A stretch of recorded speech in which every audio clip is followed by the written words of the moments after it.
చర్చలోకి తిరిగి స్వాగతం. ఇస్రో నిన్న తలపెట్టినటువంటి ప్రోబా 3 ప్రయోగం చివరి అర్ధగంట ముందు ఆగిపోయింది. ఒక్కరోజు వ్యవధిలోనే ఈరోజు విజయవంతంగా కక్షలో ప్రవేశపెట్టింది ప్రోబా 3ని. దీనికి సంబంధించి చర్చను కొనసాగిద్దాం. శేషగిరిరావు గారు, ఒక్కరోజు ముందు వచ్చినటువంటి సాంకేతిక సమస్యతోటి చివరి క్షణాల్లో ఆగిపోయిన ప్రయోగం కేవలం 24 గంటల్లోనే ఇంత విజయవంతంగా పూర్తి చేయడానికి ఎట్లా సాధ్యమైందంటారు?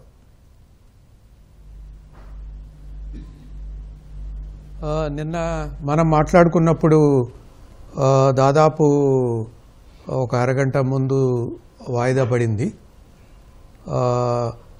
మనం అనుకున్నాము వాయిదా పట్టడానికి కారణం గ్రౌండ్ ఇన్స్ట్రుమెంటేషన్ అవ్వచ్చు, రాకెట్ సంబంధించింది అవ్వచ్చు, లేదా వాతావరణానికి సంబంధించి శాటిలైట్, ఈ నాలుగిట్లో ఏదో ఒకటి అవుతుంది. ఇస్రో ప్రెస్ రిలీజ్ చూసినట్టయితే శాటిలైట్కి సంబంధించిన అనామలీ వలన ప్రయోగాన్ని వాయిదా వేసినట్టు చెప్పారు. ఇటువంటి అనామలీ శాటిలైట్కి సంబంధించి వచ్చినప్పుడు రిమోట్ టెస్ట్ ద్వారా దాన్ని పరిశీలించి బాగు చేయడానికి వీలవుతుంది. అది గనక కుదరకపోతే ఉష్ణ కవచం అని ఉంటుంది, మనం పైన శాటిలైట్కి కప్పబడి ఉంటుంది ఉష్ణ కవచం, నోస్కోన్ అని కూడా అంటాము. ఆ ఉష్ణ కవచాన్ని ఓడదీయాలి. అది ఓడదీయాలి అంటే టైం పడుతుంది. సో మరుసటి రోజు ప్రయోగానికి కుదరదు ఎట్టి పరిస్థితులు, దానికి టైం పడుతుంది. కాబట్టి శాటిలైట్లో ఏర్పడిన సమస్య చిన్న సమస్య అయి ఉంటుంది. మా డీటెయిల్స్ మన దాకా రాలేదు. ఆ సమస్యని రిమోట్ టెస్ట్ ద్వారా అధిగమించడానికి వీలైంది. కాబట్టే 24 గంటల లోపే లాంచ్ చేయడానికి వీలైంది. తర్వాత ఏంటంటే ఈ ఉపగ్రహాన్ని ప్రయోగించటానికి ప్రతిరోజు ఒక నిర్దిష్టమైన సమయం ఉంటుంది. నిన్న గనక మనం చూసుకున్నట్టయితే 4 గంటల 8 నిమిషాలు, ఈరోజు 4 గంటల 8 నిమిషాలు. ఆ తర్వాత లాంచ్ విండో అంటాం. అంటే లాంచ్ 4 గంటల 8 నిమిషాలకి, సాయంకాలం 4 గంటల 8 నిమిషాలకి నిన్న అవ్వలేదు. కాబట్టి ఈరోజు 4 గంటల 4 నిమిషాలకి పెట్టారు. ఈ 4 గంటల 4 నిమిషాలు ముందుకు జరిపారు. ముందుకు జరపటానికి కారణం ఏంటంటే ఈ కక్షలో ప్రవేశపెట్టేటప్పుడు ఆ యొక్క యాంగిల్ ఆఫ్ ఇంజెక్షన్ మనకి సూర్యుడిని పరిశీలించడానికి వీలుగా ఉండాలి. ఆ జామెట్రీ 4 గంటల 4 నిమిషాలకే వీలవుతుంది. కాబట్టి 4 గంటల 4 నిమిషాలకి దాన్ని నిర్ణయించి లాంచ్ చేశారనమాట. కొన్ని శాటిలైట్స్కి ఏముంటుంది అంటే 4 గంటల 4 నిమిషాలైనా పర్వాలేదు, 4 గంటల 20 నిమిషాలైనా పర్వాలేదు, ఆ యాంగిల్ ఆఫ్ ఇంజెక్షన్ కొంచెం ఎక్కువ గనక ఉండేట్టయితే ఇంకొక 10 నిమిషాల వ్యవధి కూడా ఉంటుంది. కానీ అతి ప్రెసిషన్తో కూడిన కక్షలో ప్రవేశపెట్టే ఉపగ్రహాలకి ఏంటంటే అంత సమయం ఉండదు. ఒకవేళ ఏదన్నా సమస్య తలెత్తినప్పుడు 10 నిమిషాల్లో గనక సమస్యని అధిగమించి లాంచ్ చేయాలంటే లాంచ్ విండో ఉంటేనే కుదురుతుంది. లాంచ్ విండో లేకపోతే మరుసటి రోజు మళ్ళీ ఇట్లా 4 గంటల 4 నిమిషాలకి మనం పెట్టుకున్నట్టుగా మనం వెయిట్ చేయాల్సిందే అనమాట. ఇది మామూలుగా ఇక్కడే కాదు, ఏ రాకెట్ని ప్రయోగించినా కూడా ఏ సమయానికి ఉపగ్రహాన్ని కక్షలో ప్రవేశపెట్టేప్పుడు ఎటువంటి మనకి ఇంజెక్షన్ జామెట్రీ ఉండాలి అనేది నిర్ణయించి దాని ప్రకారం లాంచ్ చేస్తారనమాట. కాబట్టి లాంచ్ టైము, ఆ ప్రవేశపెట్టేటువంటి రోజు, అవన్నీ ఈ శాటిలైట్కి సంబంధించిన శాస్త్రవేత్తలే నిర్ణయిస్తారు. దాని ప్రకారమే లాంచ్కి సంబంధించిన కౌంట్ డౌన్ మనం ఎన్ని గంటల ముందు నుంచి ప్రారంభించాలనేది నిర్ణయం జరుగుతుందన్నమాట. కాబట్టి సమస్యను అధిగమించడానికి చాలా తక్కువ టైమే పట్టింది. కాబట్టి 24 గంటలు వ్యవధిలో లాంచ్ చేయడానికి కుదిరిందని చెప్పుకోవచ్చు. శేషగిరిరావు గారు, అలాగే సూర్యుడి కరోనా భాగాన్ని అధ్యయనం చేయాల్సిన ఆవశ్యకత ఏంటి? సౌర కేంద్రంగా ఉన్నటువంటి అబ్బురపరిచే అంశాలు ఏమేమి ఉంటాయి? ఇప్పుడు యాక్చువల్గా సూర్యుని యొక్క కరోనాని ఎందుకు అబ్జర్వేషన్లో చూడాలంటే, ఒకటి ఉష్ణోగ్రత వ్యత్యాసం. ఉపరితలానికి కరోనాకి ఏదో 5 డిగ్రీలు 10 డిగ్రీలు కాదు, 5500 డిగ్రీలు ఒక చోటు ఉంటే కరోనాకి 1 మిలియన్ డిగ్రీలు. అసలు ఏంటి ఈ కొద్ది దూరంలోనే అంత ఉష్ణోగ్రత పెరిగిపోవటానికి కారణం ఏంటి? దీనికి సంబంధించిన ఇంధనం సూర్యగోళానికి ఎక్కడి నుంచి వస్తోంది? అది సూర్యగోళం మధ్య నుంచి కరోనానికి వ్యాపింపజేయగలుగుతుందా, ఉపరితలాన్ని నుంచి వ్యాపింపజేయగలుగుతుందా అనేది అంతుపట్టని విషయం. దాంతోపాటు ఈ కరోనా ఫ్లేర్స్ అని ఉంటాయి అన్నమాట. ఈ కరోనా ఫ్లేర్స్ ఉన్నప్పుడల్లా ఇవి కరోనా ఫ్లేర్స్ ఎంత వ్యాపిస్తాయి అంటే దాదాపు భూమి వ్యాసానికి 4-5 రెట్లకు మించిన దూరం వరకు వ్యాపిస్తుంటాయి కరోనా ఫ్లేర్స్. ఆ ఫ్లేర్స్ ఏర్పడటానికి ఇంకా ఎక్కువ మ్యాటర్ కావాలి. ఆ మ్యాటరు ఏర్పడే విధానం మనం ఏదైనా తెలుసుకోవచ్చా అనేది ఒకటి. రెండవది ఏంటంటే ఈ కరోనల్ మాస్. ఒక్కొక్కసారి ఏంటంటే ఈ కరోనల్ మాస్ అనేది సూర్యుడి కరోనా నుంచి విడిపోతుంది చిన్న చిన్న తునకలుగా. అటువంటి తునకలు చాలా ప్రమాదకరమైనవి. ఆ తునకలు ఒక అయస్కాంత క్షేత్రాన్ని క్రియేట్ చేస్తాయి. ఈ అయస్కాంత క్షేత్రం ఒక వాయువులాగా బయలుదేరుతుందన్నమాట. ఈ వాయువులాగా బయలుదేరి సూర్య కుటుంబం అంతా వ్యాపింపజేస్తుంది. ఆ వాయువు యొక్క డైరెక్షన్లో గనక భూమి గనక ప్రవేశించేటైతే సూర్యుడి చుట్టూ తిరుగుతున్నప్పుడు ఆ అయస్కాంత తుఫాను వల్ల భూమికి చాలా ప్రమాదం ఉంది. ఈ ఎలక్ట్రానిక్ గ్యాడ్జెట్స్ కానీ, కంప్యూటర్లు కానీ, శాటిలైట్కి కానీ ఆగిపోయే ప్రమాదం ఉంది. అలాంటివన్నీ ఆగిపోతే మనకు చాలా కష్టం. కాబట్టి మనం గనక ఈ కరోనా గ్రాఫ్ ద్వారా ఈ కరోనల్ మాస్ ఎజెక్షన్ సమయానికి గనక మనం కనుక్కున్నట్టయితే అక్కడి నుంచి ఈ తునకలతో ఏర్పడినటువంటి అయస్కాంత తుఫాన్లు భూమికి రావటానికి దాదాపు 1 గంట సేపు పడుతుంది. ఆ తర్వాత ఇంకో 1.5 గంటల సేపు ఉంటుంది. ఈ 2 గంటల సేపు మనకి వ్యవధి ఉంది కాబట్టి ఈ వ్యవధిలో మనం తీసుకోవాల్సిన జాగ్రత్తలు ఏంటి? ఎలక్ట్రానిక్ సిస్టమ్స్ అన్న ఆఫ్ చేసి మనం మినిమం ఎక్విప్మెంట్తో మనం గనక ఈ భూమండలంలో ఉన్న వాళ్ళంతా పనిచేసుకున్నట్టయితే ఈ అయస్కాంత తుఫాను వెలిసిన తర్వాత లేదా ఆ వ్యవధిలోని ఆ ప్రదేశం నుంచి భూమి సూర్యుడి చుట్టూ తిరుగుతుంది కాబట్టి ఆ దారిలో నుంచి చొచ్చుకుని బయటకు వస్తుంది కాబట్టి దాని ప్రభావం తగ్గిపోతుంది. ఆ తర్వాత మళ్ళీ అదే ప్రదేశానికి రావాలంటే మీకు తెలుసు 360 రోజులు పైగా పడుతుంది. కాబట్టి ఆ అయస్కాంత క్షేత్రంలో పయనిస్తున్నంతసేపు మనం గనక మన ఎలక్ట్రానిక్ గ్యాడ్జెట్స్ను సురక్షితంగా ఉంచుకున్నట్టయితే మన వ్యవస్థలన్నీ పనిచేస్తాయి అన్నమాట. అందువలన ఇటువంటి ప్రయోగాల ద్వారా మనం ముందుగా పసిగట్టి ఈ భూమి మీద ఉన్నటువంటి శాస్త్రజ్ఞులకి, ఇతర దేశాల యొక్క ప్రజలకి కనుక ఈ సమాచారాన్ని వాతావరణ పరిశోధనలో తుఫాన్లు వచ్చినట్టుగా అందజేసినట్టయితే చాలా మన కమ్యూనికేషన్స్ పరంగా కానీ మరి భూగోళాన్ని అటువంటి అణువులు ఒక ధాటికి ఇబ్బంది లేకుండా ఉండటానికి కానీ రక్షించుకోగలం. ఈ యొక్క కరోనోగ్రాఫ్లో 2 ఎక్స్పెరిమెంట్స్ ఉన్నాయి. ఒకటి ఏంటంటే ఈ కరోనా స్టడీ. ఈ రెండోది ఏంటంటే 3Ds అని ఉంది. అంటే ఏంటంటే ఈ 3D ఎనర్జిక్ ఎలక్ట్రాన్ పార్టికల్స్ ఈ అయస్కాంత వాయువులు అంటే సోలార్ ఫ్లేర్స్ ఏర్పడినప్పుడు కానీ ఈ అయస్కాంత క్షేత్ర తుఫాన్లు ఏర్పడినట్టు కానీ ఈ యొక్క కణాలు దాదాపు ఈ యొక్క పార్టికల్స్ చాలా వేగంతో ప్రయాణం చేస్తాయి. దాదాపు 220 కిలోమీటర్ల సెకండ్కి వేగంతో ప్రయాణం చేస్తుంటాయి. అంత వేగంతో ప్రయాణం చేసి భూ వాతావరణంలో కలుస్తాయి. ఈ భూ వాతావరణంలో కలిసినప్పుడు ఎంత మేర కలుస్తాయి? ఇటువంటి అణువుల వలన భవిష్యత్తులో మనం గనక ఈ గగనయాన్ని తలపెట్టినా కానీ మిగతా దేశాల్లో మరి స్పేస్ టూరిజం అని మొదలెట్టారు. ఈ స్పేస్ టూరిజంలో మనుషులను వెళ్ళినప్పుడు కానీ ఈ యొక్క అయస్కాంత క్షేత్ర అణువులు సోలార్ ఫ్లేర్స్ ఉన్నప్పుడు అయస్కాంత క్షేత్రం తుఫానులు లేనప్పుడు కూడా ఈ అణువులు ఏ పరిమాణంలో ఉంటాయి, దానివలన మానవుల యొక్క శరీరంలో వాటి ధాటికి ఏదైనా తట్టుకోవటానికి మనం ఏం చేయాలి, ఎటువంటి రక్షణ స్పేస్ సూట్లను ఏర్పాటు చేసుకోవాలి, వీటన్నిటికీ అధ్యయనం చేయడానికి బాగా ఉపయోగపడుతుంది. అందువలన ఈ ప్రోబా 3 అపోజీ దగ్గరికి వెళ్ళేప్పుడు ఈ ఫార్మేషన్ ఫ్లయింగ్లో కరోనోగ్రాఫ్ స్టడీస్ జరుగుతాయి. ఆ తరువాత పెరిజీ అంటే 600 కిలోమీటర్ల దగ్గరకు వచ్చినప్పుడు ఈ 600 కిలోమీటర్ల దగ్గరకు వచ్చినప్పుడు ఈ ఎలక్ట్రాన్ ఎనర్జీ పార్టికల్స్ పరిశీలిస్తుందన్నమాట. అందువలన అటు సూర్యుడిని పరిశీలిస్తోంది, ఇటు వాతావరణంలో కలిసిన యొక్క సోలార్ విండ్స్ తాలూకు పార్టికల్స్ను కూడా పరిశీలిస్తోంది. కాబట్టి ఇది ఒక డబుల్ బెనిఫిట్ ఎక్స్పెరిమెంట్ అనమాట. కరోనా స్టడీస్ చేస్తుంది, ఈ యొక్క సోలార్ వాయువులో ఉన్నటువంటి పార్టికల్ స్టడీ చేస్తుంది. ఇటువంటి ఎక్స్పెరిమెంట్ అరుదుగా జరుగుతుంటుంది. ఈ 2 ఎక్స్పెరిమెంట్ల వలన అనేక ప్రయోజనాలు ఉన్నాయి.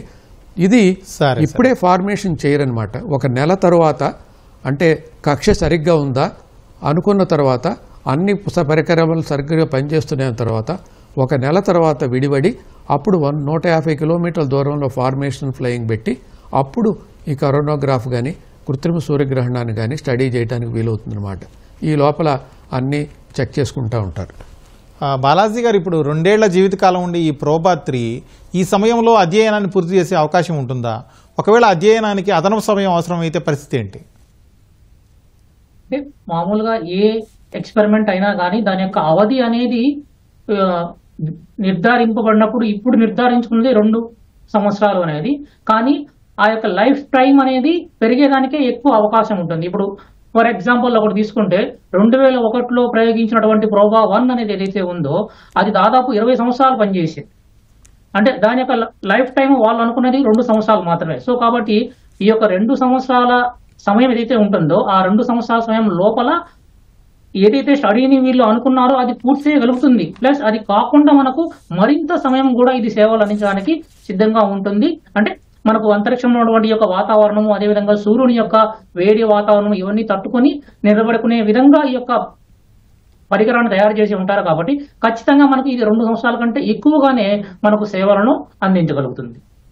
Okay sir.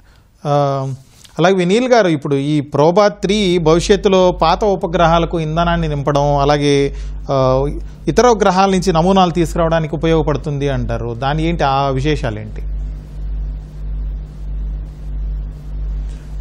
ఈ పర్టికులర్ మిషన్ అనేది ఉపయోగపడదండి. కానీ ఈ ఫార్మేషన్ ఫ్లై యొక్క టెక్నాలజీ అనేది మనం ఇతర ఉపగ్రహాలకి లేకపోతే ఇతర శాటిలైట్స్కి మనం ఈ టెక్నాలజీని మనం అడాప్ట్ చేసుకోవచ్చు.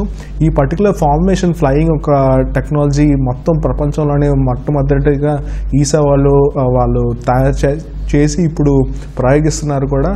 సో మనకందరికీ తెలిసినట్టు ఇప్పుడు ఈ 2 శాటిలైట్లు కూడా ఫార్మేషన్ ఫ్లయింగ్ అవ్వడం వల్ల, మనకి సింకర్నస్ మూమెంట్లో అవ్వడం వల్ల మనకి ఎలా అయితే రీఫ్యూలింగ్ కానీ లేదంటే వేరే ఒక శాంపిల్స్ కానీ రిటర్న్కి టెక్నాలజీ డెమోన్స్ట్రేషన్ లాగా దీన్ని మనం ఉపయోగించవచ్చు. ఈ యొక్క డేటా ఇన్పుట్స్ ద్వారా మనం వేరియస్ శాటిలైట్స్ యొక్క టెక్నాలజీస్ని మనం ఇంప్లిమెంట్ చేసుకోవచ్చు. సో ఇలాంటి స్టడీస్ వల్ల ఇండియన్ శాటిలైట్స్కే కాదు but various other satellites across the globe చాలా ఉపయోగపడుతుందండి. Okay sir. అలాగే శేషగిరిరావు గారు, ఈ డిసెంబర్లోనే PSLV C60 అలాగే 61 ప్రయోగాలు కూడా చేపట్టబోతున్నామని చెప్పి ఇస్రో చైర్మన్ సోమనాథ్ ప్రకటించారు. ఆ ప్రయోగాల విశేషాలు ఏంటి?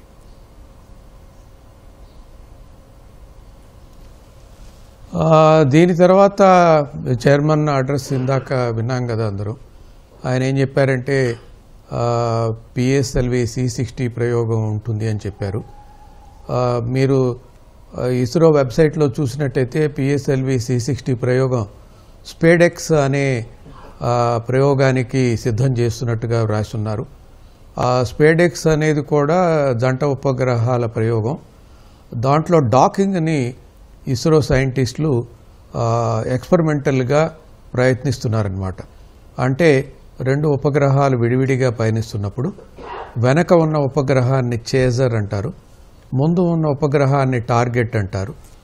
చేజర్ని టార్గెట్ దగ్గరికి తీసుకువస్తూ మరి మిల్లీమీటర్ కాదు కదా, సబ్ మిల్లీమీటర్ యాక్యురసీలో ఆ డాకింగ్ చేసి ఆ యొక్క టెక్నాలజీని పెంపొందించడానికి, ఆ యొక్క టెక్నాలజీ యొక్క స్వయం సిద్ధి కోసం ఇది ముందు మరి మనం భారత అంతరిక్ష స్టేషన్లోకి కట్టిన తర్వాత ఈ వ్యోమగామం తీసుకోవటానికి, అనుసంధానం చేయటానికి, అక్కడ కావాల్సిన డాకింగ్ ఏర్పాటు చేయటానికి కానీ, మరి ఫ్యూచర్లో ఒక 5-6 సంవత్సరాల తర్వాత, ఒక దశాబ్దం తర్వాత ఈ శాటిలైట్లకి వాటి ఇంధనం అయిపోయి లైఫ్ దగ్గరకు వస్తున్నప్పుడు శాటిలైట్లో ఇంధనం నింపటానికి కూడా ఇటువంటి డాకింగ్ అవసరం ఉంటుంది. కాబట్టి స్పేస్లో ఏ ఆర్బిట్లో అయినా డాకింగ్ సంబంధించిన టెక్నాలజీ మాస్టరీ కావాలంటే ఇటువంటి ప్రయోగం మనకి అవసరం.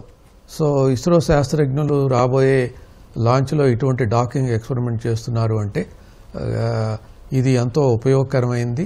మరి ఈ ప్రయోగం తలపెట్టినందుకు శాస్త్రజ్ఞులను అభినందించాలి. ఆ ప్రయోగంలో ఇది పూర్తిగా విజయం అవుతుంది అనుకుని మనం అనుకోవచ్చు. బాలాజీ గారు, గతంలో ప్రోబా 1-2 ప్రయోగాలు చేశారు, ఇప్పుడు ప్రోబా 3ని ప్రయోగించారు.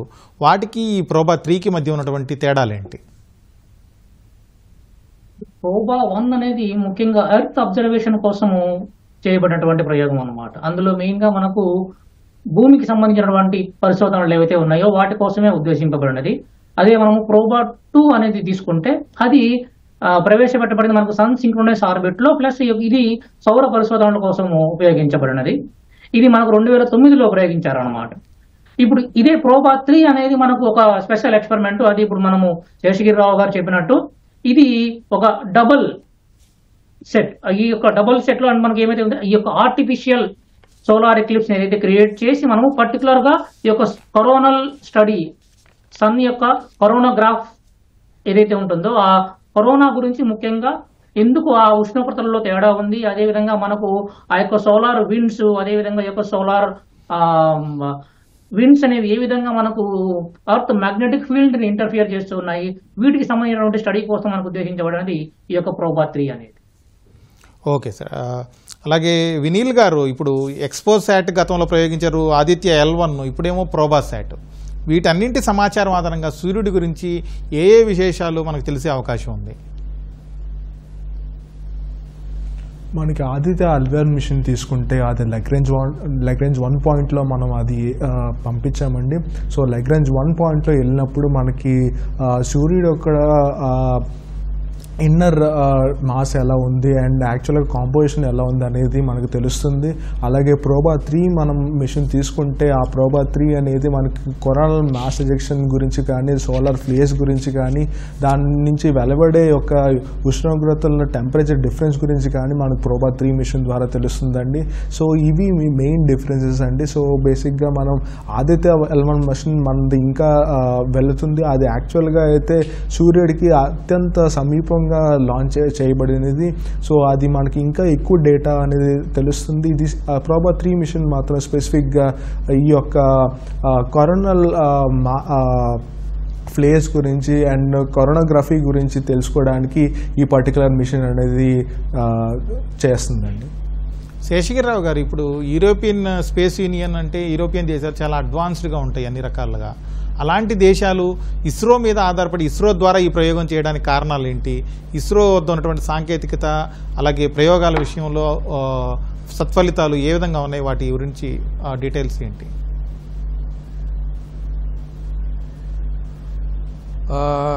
ISRO PSLV కనుక చూసుకున్నట్టయితే దీనికి వర్క్ హార్స్ అని పేరు.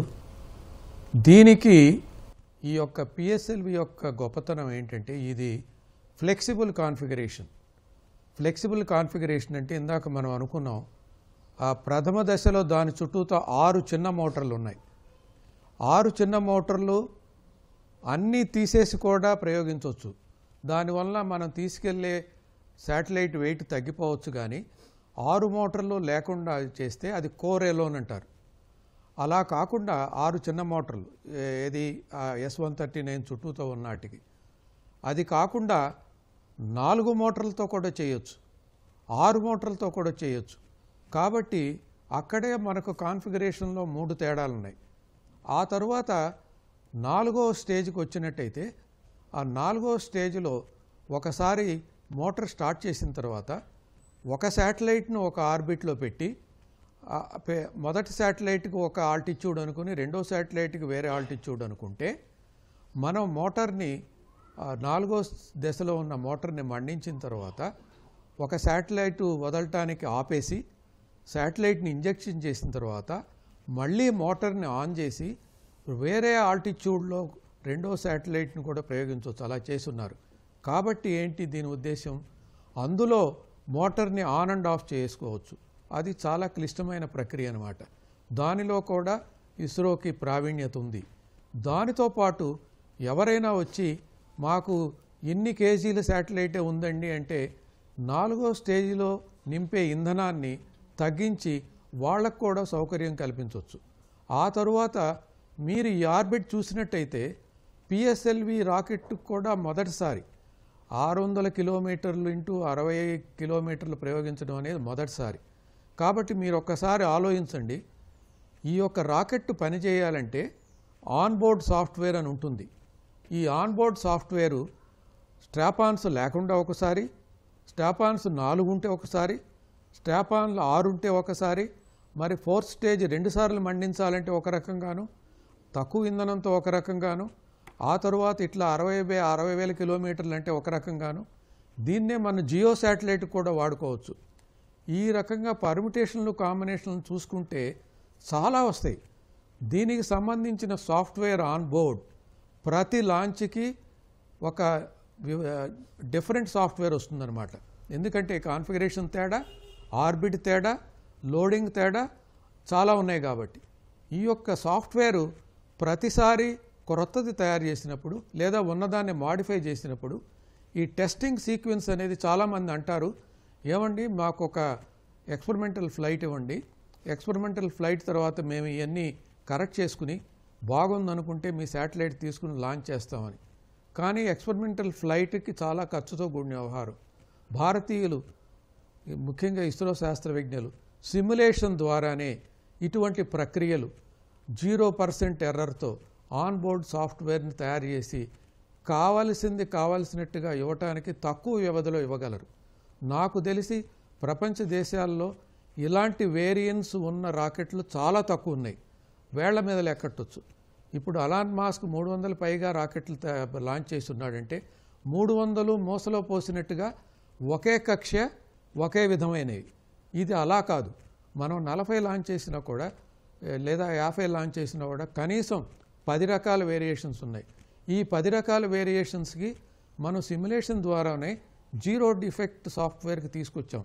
కాబట్టి అడిగిన వెంటనే ఆల్మోస్ట్ జీరో డిఫెక్ట్ సాఫ్ట్వేర్ లాంటి రాకెట్ ఉన్న ఇవ్వగలం. కాబట్టి ఎవరైనా కూడా ఒక ప్రత్యేకమైన ఎక్స్పెరిమెంట్ చేయాలి అంటే భారతదేశంలో ఉన్న పిఎస్ఎల్విని కానీ జిఎస్ఎల్విని కానీ ఆశిస్తారనటంలో ఎటువంటి సందేహం లేదు.